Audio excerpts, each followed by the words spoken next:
សួស្តីបងប្អូនឥឡូវមករកកាហ្វេសិនមកដល់សៀមរាបហើយពុកម៉ែបងប្អូនបាទចេញឡានមកតាំងពីម៉ោង3ភ្លឺគឺថាងុយគេងមែនតើហើយខ្ញុំម្យ៉ាងទៀតអត់ចេះគេងនៅលើឡានបងប្អូនបាទឥឡូវនេះកំពុងតែលោកជំទាវនាំបងប្អូនយើងមកដាក់ញ៉ាំកាហ្វេម្នាក់មួយកែវបាទមុននឹង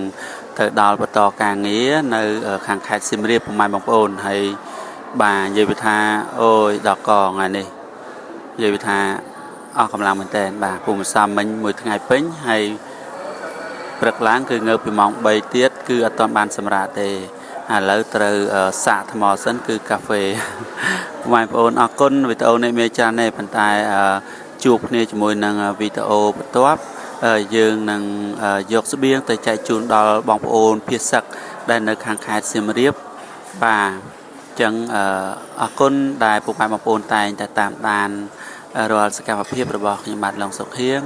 បាទសូមជូនពរពុកម៉ែបងប្អូនមានសុខភាពល្អរកទទួលទីមានបានជោគជ័យគ្រប់ភារកិច្ចគ្រប់ការងារតែម្ដង